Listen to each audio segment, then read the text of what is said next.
எந்த ஒரு விஷயமே அது நம்ம வாயில் சொல்லிடலாங்க ஈஸியாக. ஆனால் அது ஒரு செயலில் செய்யணும்னா யாராக இருந்தாலுமே அது கஷ்டம்தாங்க.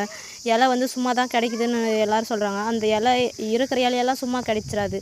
ஸோ ஒரு சில மூலிகை இலையெல்லாம் அது கிடைக்கிறது ரொம்ப கஷ்டம்தாங்க. அது மாதிரி தேடி அனுப்பணும் அப்படின்னா அது கொஞ்சம் வேல்யூ பண்ணணும். இருக்குது இது இவ்வளோ இருக்கிற இடத்துக்கு நாங்கள் வரத்துக்கு எவ்வளோ தூரம் தெரியுமாச்சு? நம்ம வரத்துக்கு எவ்வளோ தூரத்துலேருந்து வந்தோம். இது முதல்ல இங்கே தான் இருக்குதுன்னு அதை கண்டுபிடிக்கணும் ஃபஸ்ட். இது நம்ம விளைய வைக்கல, இதில் வந்து நேச்சுரலாக அதுவாக வளருது.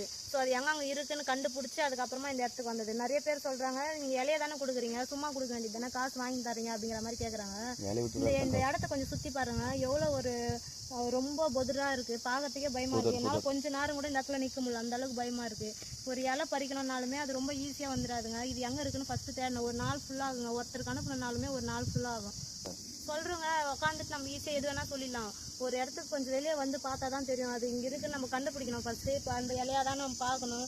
எல்லாமே இருக்குது. இப்போ நீங்கள் யூடியூப்பில் இல்லை கூகுளில் பார்த்தீங்கன்னா இந்த இலை வந்து சின்னதாக நீட்டாக இருக்கும்.